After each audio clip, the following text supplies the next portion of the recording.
Sa isang maliit na baryo sa probinsya, lumaki si Liza Manalo, isang simpleng dalaga na puno ng pangarap.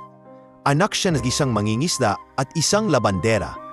Bata pa lang ay mahilig na siyang mag-drawing ng mga bahay at gusali gamit lamang ang lapis at lumang papel na nakukuha niya mula sa mga itinapong gamit ng eskwelahan. Madalas siyang mapagalitan ng ina kapag nakikita itong nagtatagal sa pagguhit kaysa pagtulong sa gawaing bahay. Ngunit sa kaloob-looban ng kanyang puso, alam ni Liza na iyon ang tanging bagay na nagbibigay ng kulay sa kanyang buhay. Liza, anak, baka naman pwede mo munang itabi ang mga drawing mo at tulungan mo ko rito sa labada. Malumanay na wika ng kanyang ina. Opo, Nay. Sandali lang po. Matatapos ko na to. Sagot niya habang tinatapos ang isang maliit na sketch ng bahay na may mataas na bubong at malawak na bintana. Lumipas ang mga taon, naging mas malinaw kay Liza ang kanyang pangarap. Gusto niyang maging isang arkitekto. Kaya noong siya ay nagkolehiyo, pinilit niyang kumuha ng kursong architecture sa isang pampublikong unibersidad sa Maynila. Ngunit hindi nagtagal, naging mabigat ang pasanin ng pamilya. Ang kanyang ama ay nagkasakit at hindi na makapagpatuloy sa pangingisda. Habang ang ina naman ay nagpatuloy sa paglalaba, ngunit hindi na sapat ang kinikita. Isang gabi, matapos ang klase, naabutan siya ng ina sa dormitoryo na umiiyak habang hawak ang mga resibo ng matrikula. Anak, kung hindi mo na kaya, pwede naman tayong huminto muna. Mas mahalaga ang kalusugan ng tatay mo, ani ng kanyang ina na halatang nagpipigil din ng luha. Hindi na nakasagot si Liza at tuluyang napayakap na lang siya rito. Doon niya napagtanto na kailangan niyang isakripisyo muna ang pangarap para sa pamilya. Matapos ang isang semestre, tuluyan na siyang huminto sa pag-aaral. Dumating siya sa puntong naghanap ng trabaho para matulungan ang pamilya. Naging tindera siya sa palengke, tagapunas ng mesa sa mga karinderya. Hanggang sa isang araw ay nakahanap siya ng regular na trabaho bilang isang janitress sa isang tanyag na kumpanya ng arkitektura sa Makati. Sa unang araw niya bilang janitress, dama niya agad ang bigat ng sitwasyon. Nakasuot siya ng simpleng uniform na kulay asul, may dalang mop at timba. Habang naglilinis ng sahig, ramdam niya ang mga matang nakatingin sa kanya. Ang ilan ay nagbubulungan, ang iba namay natatawa. Uy, ayan na si bagong janitress. Ang bata pa, pero heto, tagalinis lang. Bulong ng isang empleyado. Hindi iyon nakaligtas sa pandinig ni Liza. Ngunit ngumiti na lamang siya. Sa kabila ng lahat, nakikita niya sa dingding at mesa ang mga blueprint at sketch ng mga gusali. Mga disenyo na minsan ay pinangarap niyang gawin. Tuwing break time, hindi siya agad kumakain. Imbes, sumisilip siya sa mga mesa ng mga architect na nag-iiwan ng kanilang mga plano. Pinagmamasdan niya ang bawat linya, bawat sukat at bawat detalye. Doon siya muling nakaramdam ng pag-asa. Isang gabi, habang naglilinis ng conference room, napansin niyang may naiwan na lumang kopya ng isang architectural design. Pinulot niya ito at umupo sandali. Kumuha siya ng maliit na notebook mula sa kanyang bulsa at sinimulang gayahin ang disenyo. Ngunit may binago siyang ilang detalye upang mas gumanda ang istruktura. Kung ako ang gagawa, mas dadagdagan ko ng bintana dito, tapos mas malapad na balcony. Bulong niya sa sarili habang patuloy na nagdo-drawing. Dumating ang supervisor niya at nakita siyang nagsusulat. Liza, ano ang ginagawa mo? Hindi ka rito para mag-drawing, kundi para maglinis. Baka madisiplina ka niyan. Mabilis niyang isinara ang notebook at ngumiti. Pasensya na po sir, hindi na po mauulit. Ngunit sa kanyang puso, hindi niya kayang bitawan ang pangarap. Kaya gabi-gabi, pagkatapos ng trabaho, umuuwi siya sa maliit na inuupahang kwarto sa isang lumang boarding house. Doon siya nag-aaral gamit ang mga libreng modules na nakuha niya online at mga lumang libro ng kanyang kaibigan. Kahit madilim at halos walang kuryente, nagsisindi siya ng maliit na lampara at patuloy na nag-aaral. Minsan ay napapansin siya ng kasamahan niyang janitor na si Aling Rosa. Liza, bakit di ka pa natutulog? Bukas maaga pa tayo ulit. Gumingiti lang siya at sasagot ng, May binabasa lang ako, Aling Rosa. Gusto ko kasing matuto pa.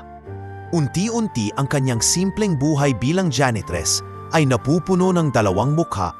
Ang isa'y tagalinis para sa pamilya at ang isa'y isang tahimik na mag-aaral na pilit binubuhay ang pangarap na maging arkitekto. Sa kabila ng kahirapan, hindi siya nawalan ng pag-asa. Araw-araw niyang pinapaalala sa sarili, hindi habang buhay janitress ako.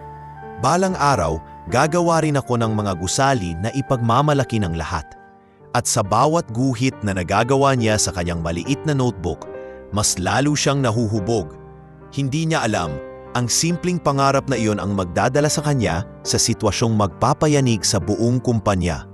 Ang araw na may CEO na sisigaw ng, iharap niyon sa akin ang pinakamagaling na architect. At siya mismo ang magtataas ng kamay. Copy ends here.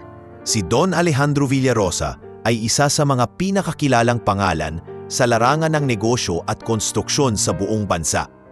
Kilala siya bilang isang istriktong pinuno na walang sinasanto pagdating sa kalidad ng trabaho. Sa kanyang mga kamay nakasalalay ang isa sa pinakamalaking kumpanyang nagdidisenyo at nagtataas ng mga gusali, ang Villarosa Construction and Design Corporation. Para sa iba, siya ay isang huwaran ng tagumpay, ngunit para sa mga empleyado, siya ang taong kinatatakutan sa bawat galaw at desisyon. Don Alejandro, nandito na po ang mga board members para sa meeting.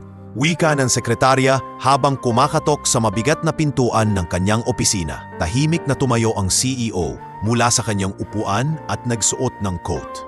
Ang kanyang matalim na mga mata at tuwid na tindig ay sapat na para bumalot ng kaba sa mga nakakasalubong niya sa pasilyo.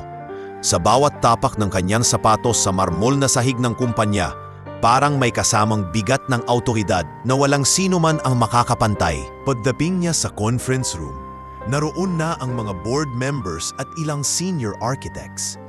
Nakaayos ang mga makakapal na folders at mga presentation slides sa mesa. Binuksan ng isa sa mga senior architects ang pagpupulong. Sir, narito po ang initial draft ng proyekto para sa bagong mall na itinaguyod ng isang kilalang pamilya sa bansa. Kung maaprubahan po ito, magiging pinakamalaking proyekto natin ngayong taon. Pinagmasdan ni Don Alejandro ang mga nakalatag na plano. Matalim ang kanyang tingin, waring sinusuri ang bawat detalye. Ilang minuto ang lumipas bago siya nagsalita. Ang linya rito, hindi praktikal. Ang disenyong ito, kung ipapatayo, magdudulot ng maraming structural issues. Sino ang gumawa nito? Tahimik ang lahat. Nagkatinginan ang mga architects na parang mga estudyanteng nahuling may pagkakamali. Isa sa kanila ang nagtaas ng kamay, halatang kinakabahan. Ako po sir, pero pwede naman pong i-adjust kung may problema. Matalim ang titig ni Don Alejandro. Adjust? Kung ganyan tayo mag-iisip, wala na tayong mararating. Ang kumpanya natin ay kilala dahil sa perpektong disenyo, hindi sa mga adjustment na itinatago ang palpak. Naramdaman ng lahat ang bigat ng kanyang boses. Isa lamang itong pagpupulong, ngunit para bang nasa korte ang mga empleyado. At si Don Alejandro ang hukom na walang kinikilingan. Maraming pagkakataon na sa loob ng kumpanya, ilang senior architects na ang natanggal dahil sa pagkukulang. Hindi nagtatapos sa kalidad ng disenyo ang pagiging istekto ng CEO. Maging sa oras at pag-uugali ng kanyang mga tauhan, mataas ang kanyang pamantayan. Isang minutong pagkahuli sa trabaho ay sapat ng dahilan para mawarningan. At 3 beses na pagkakamali ay tiyak na sibak. Ang mga shareholders ay hindi nagbabayad ng milyon-milyon para lang makakita ng mga disenyo na parang gawa ng baguhan. Dagdag niya habang isinara ang folder sa kanyang harap. Kung hindi nating mapapanatili ang kalidad, marami ang mawawalan ng tiwala sa atin. Napasandal siya sa upuan at huminga ng malalim. Sa totoo lang, hindi lamang galit ang nasa likod ng kanyang mga salita. Ramdam niya ang pressure mula sa mga shareholders at investors. Ilang proyekto na ang na-delay nitong nakaraang taon at kung hindi agad masosolusyonan ang mga pagkakamali, posibleng bumagsak ang kumpanyang pinaghirapan niyang itaguyod. Pagkatapos ng meeting, pumasok siya sa anyang opisina. Doon ay nakatambak ang mga dokumento at larawan ng mga natapos na gusali ng kumpanya. Sa dingding, nakasabit ang litrato ng kanyang ama na siyang nagtatad ng negosyo. Ang mukha ng ama ang palaging nagpapaalala sa kanya kung bakit siya ganun ka-istrikto. Ayaw niyang mabahiran ng kahit maliit na kapintasan ang pangalan ng kanilang pamilya. Hindi pwedeng bumagsak ang Villarosa Construction. Bulong niya sa sarili habang pinagmamasdan ang lumang larawan. Mas mabuti nang matapot sila sa akin kaysa mawalan ng respeto sa pangalan natin. Samantala, sa ibabang palapag ng kumpanya, patuloy si Liza sa kanyang trabaho bilang janitress. Habang pinupunasan niya ang sahig, naririnig niya mga bulungan tungkol sa ugali ng CEO. Grabe raw si Don Alejandro sa meeting kanina. Halos mapahiya lahat ng architects. Ewan ko ba, parang wala siyang pinapalampas. Ang hirap ganyan, parang hindi ka makahinga. Nakikinig lang si Liza at ngumiti. Sa isip niya, naiintindihan niya ang dahilan kung bakit ganon ang isang tao. Hindi dahil gusto nitong manakot, kundi dahil ayaw nitong magkamali. At sa isang banda, hinahangaan niya ang ganitong dedikasyon. Isang hapon, habang naglilinis siya sa hallway, malapit sa opisina ng CEO, aksidenteng nabangga siya ni Don Alejandro. Bumagsak ang hawak niyang balde at kumalat ang tubig sa marmol na sahig. Ay, pasensya na po sir. Mabilis na sambit ni Liza, sabay punas ng sahig gamit ang mop. Tumingin si Don Alejandro sa kanya. Malamig ang mga mata. Mag-ingat ka, hindi ito lugar para sa kapabayaan. Opo sir, pasensya na po, sagot niya nang nakayuko. Sa halip na matakot, nakaramdam siya ng kakaibang respeto sa CEO. Nakita niya ang isang tao na walang kapaguran sa pagpapanatili ng disiplina. Isang taong malayo sa kanya ngunit tila may pinagdadaanan ding bigat sa likod ng kanyang mahigpit na panlabas na anyo. At habang patuloy na umiikot ang araw sa kumpanya, mas lalo pang tumitindi ang pressure kay Don Alejandro. Palapit ng palapit ang deadline ng bagong proyekto. At ang banta ng kabiguan ay lalong nagpapainit ng kanyang ulo. Hindi niya alam, sa mga darating na buwan, isang tao mula sa pinakailalim ng kanilang organisasyon, isang janitress, ang siyang magiging susi sa kanyang pinaka-hinihintay na solusyon. Copy ends here. Isang maulan umaga nang pumasok si Liza sa kumpanya. Basang-basa ang kanyang sapatos dahil sa baha sa kalsada. Bit-bit ang lumang payong na may butas, pinilit niyang wag malate. Sa mga ganitong araw, mas mahigpit si Don Alejandro. Isang minutong pagkahuli ay may katapat na parusa. Kaya't dali-dali siyang pumasok, nagpalit ng uniform sa maliit na locker room ng mga janitor. At agad nagsimulang maglinis sa ikatlong palapag kung saan naroon ang mga opisina ng mga senior architects. Habang nakayuko siyang nagmop ng sahig, dumaan si Don Alejandro na halatang galing sa isang maagang pagpupulong. Suot nito ang kanyang mamahaling coat at dala ang isang makapal na folder na naglalaman ng mga plano. Abala siya sa pagbasa at hindi na malayang mababangga ang nakaluhod na si Liza. Aray! Muntik nang matumba si Liza at kumalat ang tubig mula sa kanyang timba. Tumapon ito sa gilid ng mamahaling sapatos ng CEO. Nanlaki ang kanyang mga mata at agad siyang nagmadaling magpunas. Pasensya na po, sir. Hindi ko po sinasadya. Linisin ko po agad. Napatigil si Don Alejandro at tinitigan siya ng malamig. Tahimik ang paligid. Ang mga empleyado na nakakita ay natigilan din. Magtrabaho ka ng maayos. Ang kapabayaan, maliit man o malaki, ay may epekto sa lahat. Matigas nitong wika bago nagpatuloy sa paglalakad. Pasensya na po, sir. Bulong ni Liza habang pinupunasan ng sahig. Narinig niya ang mga pabulong na tawa ng ilang empleyado sa gilid. Grabe, janitress pa lang napapagalitan na ni Don Alejandro. Paano pa kaya kung arkitek ka rito? Bulong ng isa. Ngunit hindi na lang siya umimik. Makalipas ang ilang oras, matapos ang paglilinis, pumasok siya sa isang maliit na opisina upang magpunas ng mga mesa. Sa ibabaw ng isang desk, naiwan ang mga blueprint at sketches ng isang high-rise building. Napahinto siya at pinagmasdan ang mga linya. Kahit simpleng janitress lamang, may kakaibang ningning sa kanyang mga mata tuwing nakikita niya ang ganoong mga guhit. Kung ako ang gagawa nito, mas maganda siguro kung palaparin ang espasyo rito. Bulong niya habang sinusundan ng daliri ang linya sa papel. Hindi niya namalayang pumasok si Don Alejandro para kunin ang folder. Anong ginagawa mo dyan? Malamig na tanong ng CEO. Dahilan upang mabitawan ni Liza ang lapis na hawak niya. Ay, pasensya na po sir.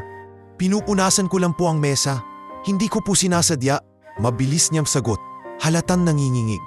Pinulot ni Don Alejandro ang mga papel at tumitig muli kay Liza. Sa loob-loob niya, napansin niyang parang may kakaibang interes ang dalaga sa mga plano. Hindi tulad ng karaniwang janitress na basta lang lilinisin ang paligid. Ngunit pinili niyang huwag magkomento. Huwag mong pakikialaman ang mga yan. Hindi laruan ang mga plano. Mariin niyang sambit. Opo, sir. Pasensya na po. Sagot ni Liza at mabilis na lumabas ng opisina, bit-bit ang kanyang mop. Habang naglalakad siya sa hallway, hindi niya mapigilang maramdaman ang hiya. Ngunit kasabay nito, may kakaibang apoy ang nagsindi sa kanyang puso. Ang pagkakataong makita at mahawakan ng mga blueprint ay parang pagbabalik sa kanyang daing pangarap. Sa bawat araw na lumilipas, mas lalo niyang nararamdaman na hindi sapat ang pagiging janitress lamang. Kinagabihan, sa boarding house, nagkwento siya sa kapwa janitress na si Aling Rosa. Aling Rosa, kanina muntik na akong mapagalitan ng todo ni Sir. Nabangga ko siya at nakita pa niya akong nakatitig sa mga plano. Napailing si Aling Rosa.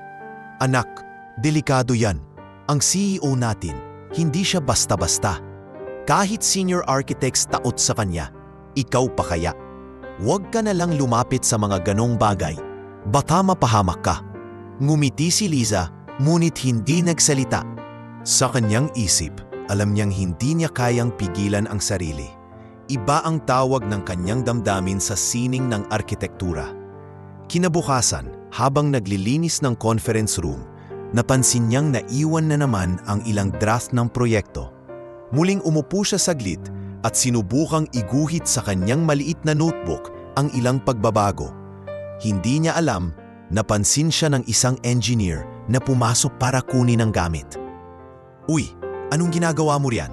Tanong ng engineer, si Mark, na kilala sa pagiging mabait at approachable. Ah, wala naman po sir. Mahilig lang po akong mag-drawing kahit janitress lang ako. Pasensya na po, baka istorbo ako. Nahihiyang sagot ni Liza. Ngumiti si Mark. Hindi, ayos lang. Ang ganda ng stroke mo ha. Parang may alam ka sa linya at sukat.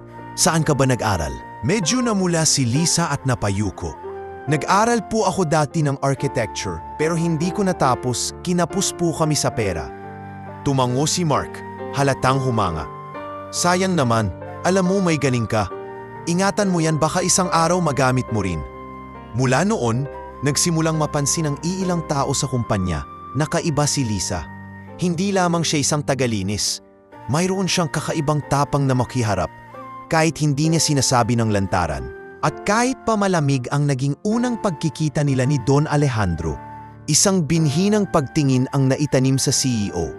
Hindi pa niya alam kung ano, pero naramdaman niyang may kakaibang karakter ang dalagang janitress na iyon. Sa kabila ng lahat, nanatiling abala si Don Alejandro sa anyang mga proyekto. Ngunit sa likod ng kanyang isip, bumabalik ang imahe ng dalagang nakatingin sa kanyang mga plano. Hindi bilang isang mapangahas na janitress, kundi bilang isang tao na may kakaibang interes at tapang sa larangan na kanyang pinaghirapan. Copy ends here. Sa paglipas ng mga linggo, mas nakasanayan na ni Liza ang kanyang trabaho sa kumpanya. Subalit kasabay ng kanyang pagtitiis ay ang araw-araw na pagdanas ng pangungutya mula sa ilang kasamahan. Madalas siyang tinutukso ng ibang janitor at ilang empleyado na tila ba ikinagagalak na makita siyang nahihirapan. Liza, ano ba yan? Nag-aartista ka na naman sa paglinis ng sahig.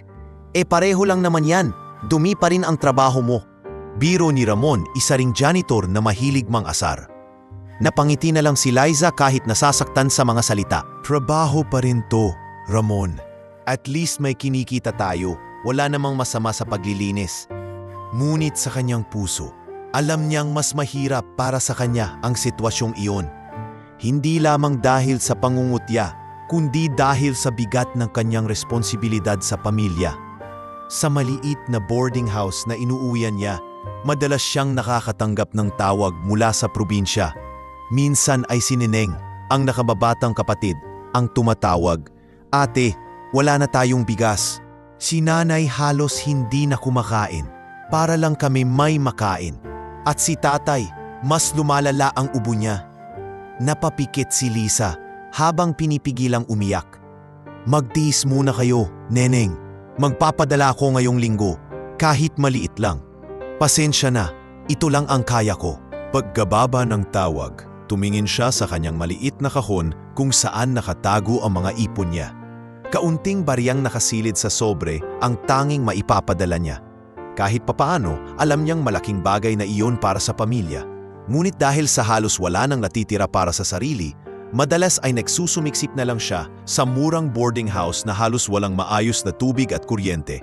Kapag gabi, nag-aaral siya gamit ang maliit na lampara habang pinapakinggan ng mga kapitbahay na nagtatawanan o nagkakantahan.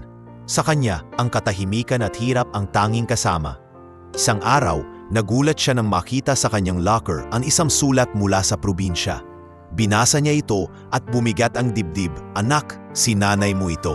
Pasensya ka na kung madalas kitang istorbohin sa mga problema namin. Pero ngayon, hindi ko na alam kung paani pa natin malalampasan to. Malala na ang sakit ng tatay mo at kailangan niya ng gamot. Alam kong mahirap ang kalagayan mo riyan, pero sana matulungan mo pa rin kami kahit papaano. Mahal ka namin, anak." Napaluha si Liza at napayakap sa sulat. Doon niya lalo pang naisip na hindi niya maaaring bitawan ang trabaho. Kahit gaano kahirap, kailangan niyang magpatuloy para sa pamilya. Ngunit hindi lang iyon ang kanyang kinakaharap. Sa kumpanya mismo, may mga empleyado na tuwing nakikita siyang nakasilip sa mga plano o nagsusulat sa kanyang notebook ay pinagtatawanan siya. "Uy, akala mo siguro architect ka, ano? Tigilan mo nga yan. Baka isipin pa ni Don Alejandro na ambisyosa ka," sabi ng isang babaeng sekretary. Mumiti lang si Liza at isinara ang kanyang notebook. Ngunit sa gabi, muling binuksan niya yon at ipinagpatuloy ang pagguhit. Kahit pa siya'y napapagod mula sa buong araw na paglilinis, hindi niya kayang bitawan ang pangarap. Dumating ang pagkakataon na halos mawalan siya ng pag-asa.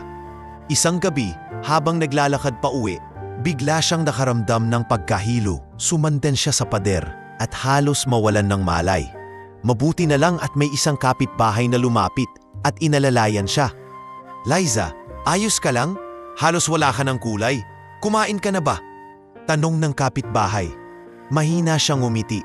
"Medyo pagod lang siguro." "Saka, madalas tinitipid ko ang pagkain para mas marami akong maipadala sa probinsya." Napailing ang kapitbahay at inalok siya ng mainit na sabaw. Doon niya muling napagtanto na ang kanyang buhay ay isang walang tigil na sakripisyo, isang paglalaban sa pagitan ng sariling pangarap at ng mga pangangailangan ng pamilya. Ngunit sa kabila ng lahat, hindi siya sumuko. Sa tuwing nakikita niya ang mga gusaling dinisenyo ng kumpanya, bumabalik ang apoy sa kanyang puso. "Balang araw, makakagawa rin ako ng sarili kong disenyo," bulong niya sa sarili. Naging mas matatag siya sa bawat hamon. Sa mga panahong nararamdaman niya ang pangungutya at hirap, doon din siya humuhugot ng lakas para magpatuloy. Ang kanyang tiwala sa sarili, bagamat madalas sinusubok, ay hindi lubusang naglaho. At kahit hindi alam ng karamihan, ang simpleng janitress na si Liza ay may pusong mas malakas kaysa sa inaakala ng lahat. Isang pusong handang lumaban para sa pamilya at sa pangarap, kahit gaano kahirap ang daan. Copy ends here.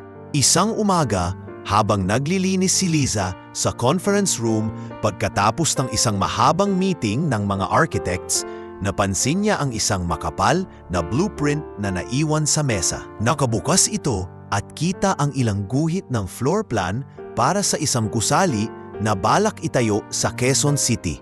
Habang pinupunasan niya ang mesa, napahinto siya at napatingin sa mga linya. May nakita siyang isang bahagi ng disenyo na tila hindi tugma sa pagkakaayos ng mga pasilyo. Masyadong masikip to. Paano kaya kung ganito ang gawin? Mahina niyang bulong habang inilabas ang kanyang maliit na notebook. Gumuhit siya ng alternatibong layout, mas maluwag ang espasyo at mas praktikal ang daloy ng mga tao. Hindi niya namalayang nakapasok si Mark, ang engineer na minsan na ring nakakita sa kanyang pagguhit. "Uy, Liza, ano na naman niyang ginagawa mo?" Nagulat siya at agad itinago ang notebook. "Ah, wala naman po, Sir Mark. Naglilinis lang ako." Ngumiti si Mark. "Hindi mo na kailangan itago. Alam kong may talento ka. Pwede ko bang makita?" Dahan-dahang inilabas ni Liza ang notebook at ipinakita ang guhit. Napakamot ng ulo si Mark. Halatang nagulat. "Grabe, Liza. Alam mo bang mas maganda to kaysa sa draft na ginawa ng senior architect namin? Ang husay mo talaga. Saan ka nga ulit nag-aral?" Mahinong sagot ni Liza. "Nag-umpisa po ako sa architecture dati, pero hindi ko natapos. Kinapos po kami sa pera at nagkasakit si tatay. Kaya heto, janitress na lang muna." Tumango si Mark, may halong paghanga at awa. "Sayang, pero alam mo, hindi nasasayang ang talento kung patuloy mo pa ring pinapanday. Ingatan mo yung mga guhit mo. Baka dumating ang araw na magamit mo rin." Mula noon naging lihim na kaibigan ni Liza si Mark. Kapag may pagkakataon, dumadaan siya sa conference room at tinutulungan itong maglinis para lang makausap. Minsan ay binibigyan pa siya nito ng lumang libro tungkol sa engineering at architecture. "Salamat po, Sir Mark. Malaking tulong po ito," sabi ni Liza isang gabi matapos mag-abot ng libro ang engineer. "Huwag mo na akong tawaging Sir, Liza. Kaibigan mo ako at naniniwala ako na hindi ka habang buhay janitress. May panahon para sa pangarap mo," sagot ni Mark. Ngunit hindi lahat ng tao sa kumpanya ay ganoon ang pagtingin kay Liza. Isang araw, habang abala siya sa pagdodrawing sa kanyang notebook habang break time, may dalawang sekretarya ang nakakita sa kanya. "Aba, tingnan mo si janitress. Nagpapanggap na architect," sabi ng isa habang tumatawa. Siguro iniisip niya balang araw magiging katulad siya ng mga boss natin. "Ambisyosa," dagdag ng isa. Napayuko si Liza, ngunit hindi niya hinayaang mabasag ang kanyang loob. "Basta't may pangarap ako, hindi ko titigilan," bulong niya sa sarili habang mahigpit na hinahawakan ang kanyang notebook. Dahil sa suporta ni Mark at sa sarili niyang determinasyon, naging mas pursigido si Liza na mag-aral kahit sa sariling paraan. Tuwing gabi, matapos ang trabaho, binubuksan niya ang mga librong binigay sa kanya. Nakaupo sa kanyang maliit na mesa sa boarding house, nag-aaral siya ng sukat, perspektibo at tamang proporsyon. Minsan ay inabutan siya ng kapitbahay na si Aling Rosa. "Liza, hindi ka pa natutulog? Baka mapagod ka ng husto," sabi ng matandang janitress. "Okay lang po, Aling Rosa.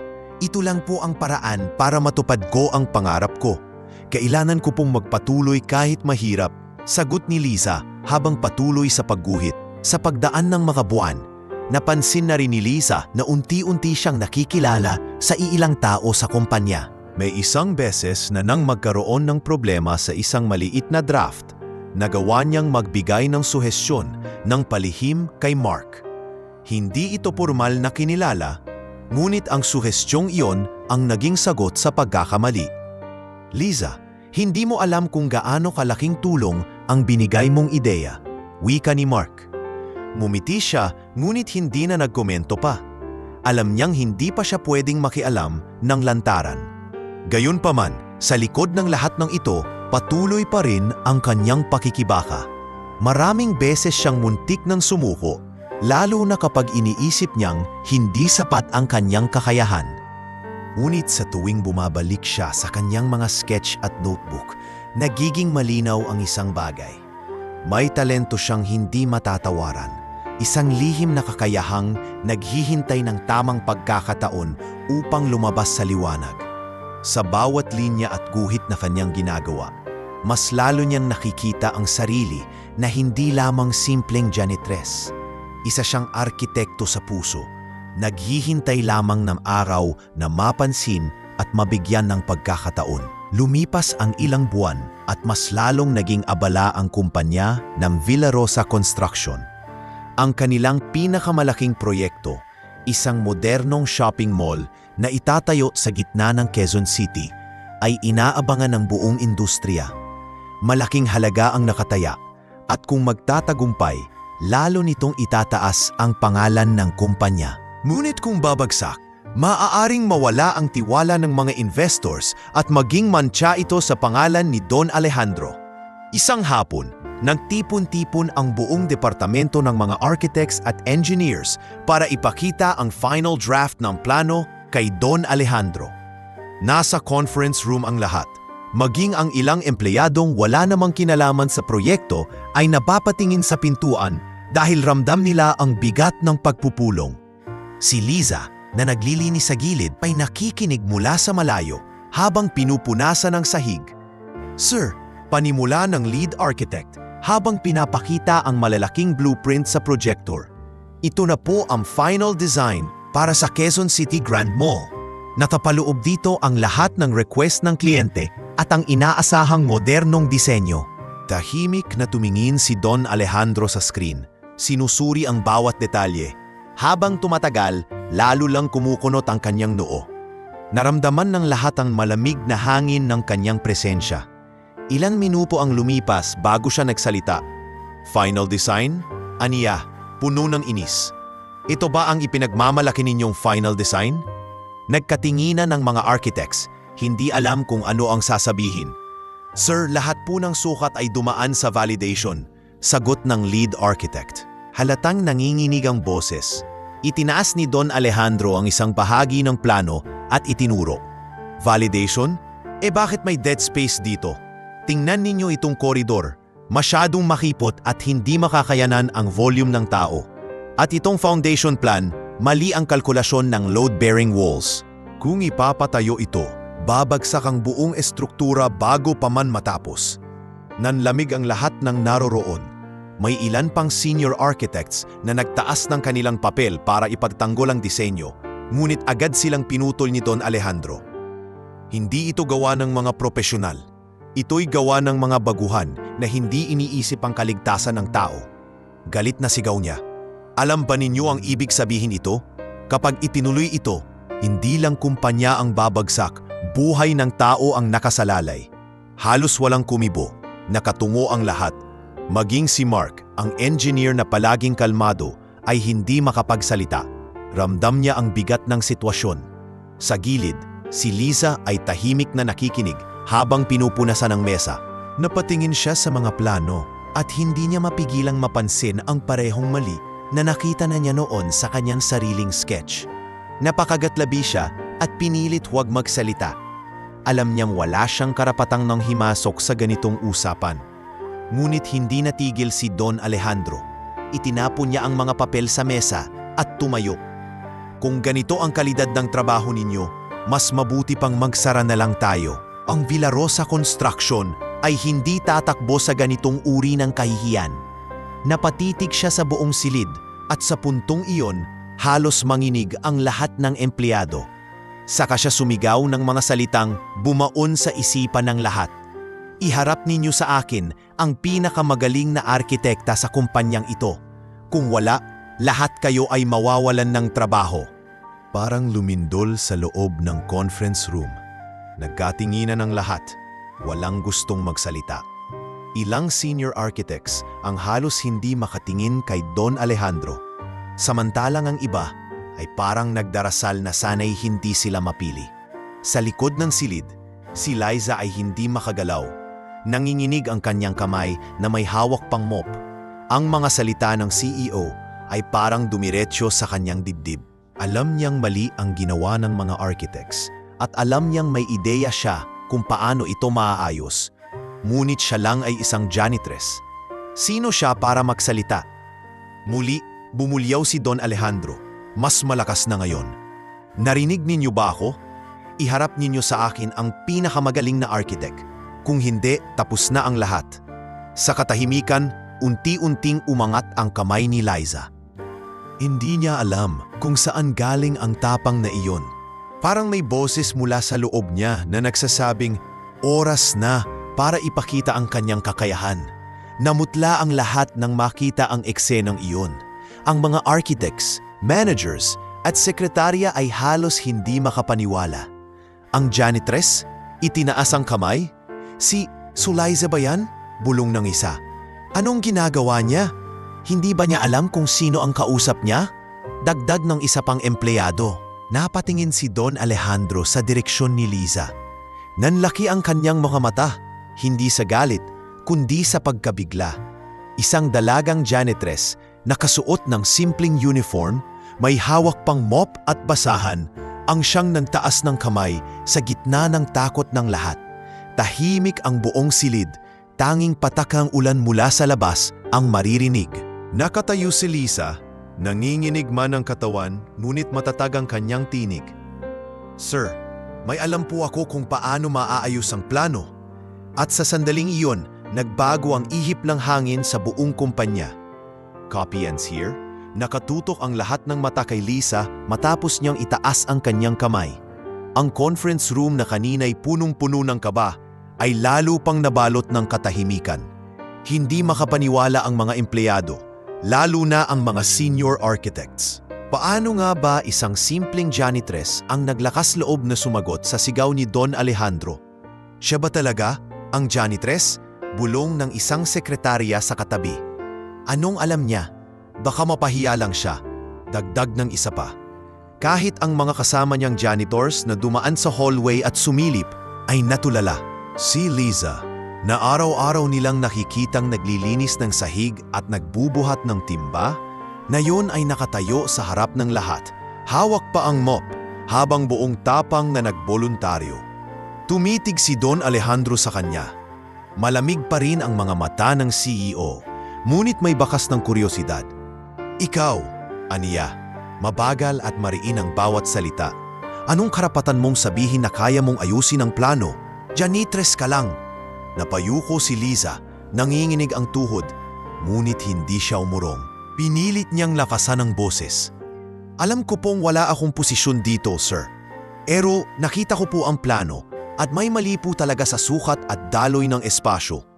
Gumawa po ako ng ibang sketch sa notebook ko at baka makatulong po ito. Nagtawanan ng ilang empleyado. Narinig mo yun? May sketch daw siya sa notebook niya. Akala mo naman architect? Baka guhit lang ng bahay-bahayan. Sabat ng isa pa. Ngunit hindi sumabay si Mark sa mga tawanan. Sa halip, tumayo siya at nagsalita. Sir, kung pahihintulutan ninyo, baka pwede nating pakinggan si Liza. Nakita ko na dati ang mga guhit niya at masasabi kong hindi siya basta-basta. Muling tumingin si Don Alejandro kay Liza. Kung totoo ang sinasabi mo, ipakita mo. Mabilis na hinugot ni Liza mula sa bulsa ng kanyang uniform ang maliit na notebook na palaging dala niya. Inilapag niya ito sa mesa at dahan-dahang pinuksan. Nakita ng lahat ang maayos na guhit ng floor plan na may malinaw na sukat at mas maluwag na daloy ng tao. Bagamat hindi kasing kinis ng mga profesional na blueprint, halata ang galing at lohika sa bawat linya. Tahimik na pinagmasdan ni Don Alejandro ang sketch. Ang mga senior architects ay nagsimulang magbulungan, halatang hindi makapaniwala. Paano niya nagawa to? Tanong ng isa. Hindi ba't wala naman siyang diploma? Dagdag ng isa pa. Ngunit si Don Alejandro ay nanatiling walang imik. Makalipas ang ilang segundo, binitiwan niya ang notebook at tumitig kay Liza. Kung tunay kang magaling, ipakita mo sa akin hindi lang sa papel kundi sa gawa. Bibigyan kita ng isang pagkakataon. Pero tandaan mo, kapag pumalpak ka, hindi lang kahihiyan ang aabutin mo. Mawawalan ka ng trabaho. Kinabahan si Liza ngunit tumango siya. Opo sir, handa po ako. Muling nagbulungan ang mga empleyado. Ang iba ay hindi pa rin makapaniwala sa narinig. Bibigyan niya ng chance ang janitress? Nakakaloka naman. Sigurado akong babagsak siya. Ano bang alam niya sa pressure ng tunay na trabaho? Ngunit sa kabila ng mga pangungutya, dama ni Liza ang kakaibang tapang sa kanyang puso. Naramdaman niyang ito na ang pagkakataong matagal niyang hinintay. Ang unang pintuan patungo sa pangarap na minsan ay tila imposibleng maabot. Lumapit si Mark at bahagyang tinapik ang kanyang balikat. Liza, huwag kang matakot. Kung ano man ang mangyari, ipakita mo lang ang totoo mong kakayahan. Alam kong kaya mo. Ngumiti si Liza ng marahan. Salamat Mark. Kung hindi dahil sa iyo, baka matagal na akong sumuko. Muling nagsalita si Don Alejandro. Bukas ng umaga, dadalhin mo sa akin ang isang kumpletong disenyo para sa alternatibong plano. Kung makumbinsi mo ako, ipagpapatuloy natin. Kung hindi, tapos na ang lahat ng ilusyon mo. Malinaw ba? Malinaw po, sir. Matatag na tugon ni Liza kahit kumakabog ang dibdib. Habang lumalabas ng conference room ang mga empleyado, kanya-kanyang bulungan at tawa ang naririnig. Ang iba'y galit na tila na insulto na ang kanilang propesyon ay pinasok ng isang janitress. Ang iba naman ay nanonood lang, naghihintay ng magiging resulta. Naiwan si Liza sa silid. Hawak ang notebook at iniisip ang hamon. Naroon si Mark na sumama sa kanya, nag-alok ng tulong. Kung kailangan mo ng mga lumang libro o references, pwede kong ibigay sa iyo. Pero tandaan mo, lahat ng ideya mo, ikaw mismo ang magpapasya. Nagpasalamat siya at naglakad pauwi ng gabing iyon. Sa kanyang maliit na kwarto, binuksan niya ang lampara at inilatag ang notebook at mga lumang gamit sa pagguhit. Ang mga salita ni Don Alejandro ay paulit-ulit na bumabalik sa kanyang isip. Isang pagkakataon. Pinagmasdan niya ang kamay niyang sanay na sa mop at timba. Ngayon, hahawak ito sa lapis at ruler para patunayan ang sarili. Habang nagdodrawing siya ng mga linya at detalyeng unti-unting bumubuo ng disenyo. Naisip niya ang kanyang pamilya sa probinsya. Ang bawat guhit ay alay niya sa kanyang ina, sa kapatid at sa amang may sakit. Habang lumilipas ang oras, hindi niya alintana ang pagod. Sa bawat pahina ng kanyang sketch, nararamdaman niyang mas lumalapit siya sa pangarap. Sa kabila ng pangungutya at alinlangan ng iba, alam niyang may isang bagay na hawak-hawak niya. Ang katotohanang totoo ang kanyang kakayahan. At sa pagsapit ng madaling araw, handa na siyang harapin ang pinakamatinding pagsubok ng kanyang buhay. Copy ends here. Kinabukasan, maaga pa lamang ay gising na si Liza. Sa maliit niyang silid sa boarding house, nakalatag sa mesa ang mga guhit na buong magdamag niyang pinaghirapan. Halos hindi na siya nakatulog. Bawat linya at sukat ay paulit-ulit niyang tiningnan at inayos. Tila ba ang bawat pahina ng kanyang sketchbook ay naglalaman ng puso at kaluluwa niya. Ngayon, ito ang kanyang sandata para patunayan na hindi siya basta-basta. Liza, hindi ka pa ba natutulog mula kagabi? Tanong ni Aling Rosa, ang matandang janitress na kasama niya sa boarding house. Ngumiti siya kahit bakas ang pagod sa mukha. Hindi po, Aling Rosa. Kailangan kong matapos to. Isang pagkakataon lang ang binigay sa akin ng CEO. Hindi ko pwedeng palampasin. Napailing si Aling Rosa, ngunit may ngiti sa labi. Matapang ka, Hidya. Ipagdarasal ko na magtagumpay ka.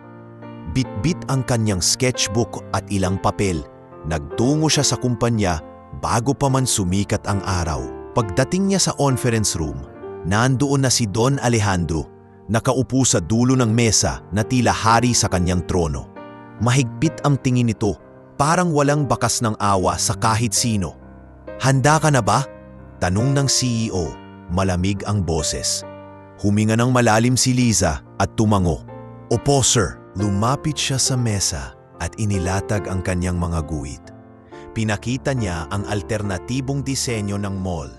Mas malapad ang mga pasilyo, may maayos na daloy ng tao, at mas ligtas ang estruktura base sa kanyang sariling pagsusuri. Tahimik ang buong silid habang isa-isang tinitingnan ni Don Alejandro ang mga guhit. Ang ilang senior architects ay nakasilip mula sa likod, nakakunot ang noo, at halatang hindi sang-ayon. May ilan pa ngang napailing, wari hindi makapaniwala na ang isang janitress ay may lakas ng loob na magharap ng plano sa CEO mismo. Habang patuloy na nakatitig si Don Alejandro sa kanyang mga guhit, halos mapatid ang hininga ni Liza. Ramdam niya ang malamig na pawis sa kanyang batok at ang mabilis na tibok ng kanyang puso. Sir, mahina niyang sambit. Ang plano po nila ay nag-iiwan ng maraming dead space. Kung gagawin po natin ang mas malalapad na pasilyo at tamang distribusyon ng load-bearing walls, mas ligtas at mas magagamit ng maayos ang buong espasyo. Itinaas ng CEO ang kanyang tingin at tumitig kay Liza. At paano mo nasabi yan? Wala ka namang diploma. Anong basehan mo? Napalunok si Liza, ngunit hindi siya umatras. Nag-aral po ako dati ng architecture bago ako huminto. At mula noon, hindi ko po tinigilan ang pag-aaral kahit sa sarili ko lang. Ginamit ko po ang mga librong nahiram ko at karanasan ko sa pag-aaral dati. Sir, hindi ko sinasabing perpekto ang gawa ko, pero sinigurado kong praktikal at ligtas. Nagkaroon ng bulungan sa paligid. Isang senior architect ang hindi nakapigil. Sir, hindi ba malaking kahihiyan sa atin kung makikinig tayo sa isang hanitres? Ang dami naming pinagdaanan para makarating dito. Ngunit bago pa makasagot si Don Alejandro, sumingit si Mark. Sir, pwede ko bang suriin ang guhit ni Liza? Tumango ang CEO, kinuha ni Mark ang papel at pinagmasdan. Maya-maya, nagtaas siya ng tingin. Sir, tama siya. May mali talaga sa corridor at sa weight distribution ng plano. Ang suggestion ni Liza ay mas safe at mas cost-efficient. Natahimik ang lahat. Lalong bumigat ang tingin ng CEO kay Liza. Kung ganoon, gawin mo ito sa mas malaking sukat. Bibigyan kita ng 3 araw para gumawa ng kumpletong presentation. Gusto kong makita kung kaya mong ipagtanggol ang gawa mo sa harap ng board at ng mga kliyente. Nanlaki ang mga mata ni Liza. 3 araw lang po? Kung hindi mo kaya, tigilan na natin ito ngayon pa lang. Mariing sagot ni Don Alejandro. Muli siyang huminga ng malalim. Kaya ko po, sir. Gagawin ko. Pagkatapos ng pagpupulong, dumiretso siya sa maliit na opisina kung saan siya pansamantalang pinayagan ni Mark na gumamit ng mga lumang gamit. Doon, nagsimula siyang gumawa ng mas detalyadong disenyo. 3 araw ng halos walang tulog, puro guhit at pagsusuri ang kanyang pinasan. Sa bawat oras na lumilipas, nararamdaman niya ang bigat ng inaasahan. Hindi lang ito simpleng pagsubok para sa kanya. Ito ay laban para sa kanyang pangarap, para sa kanyang pamilya, at para sa kanyang sarili. Sa 3 araw, bumalik siya sa conference room, dala ang isang malaking kartulina na puno ng guhit at notes. Doon nakaupo si Don Alejandro at ang buong board, kasama ang mga kliyente na sabik makita ang bagong disenyo. Nang siya ay nagsimula, halos mabingi siya sa kaba, ngunit hindi siya umatras. Magandang araw po.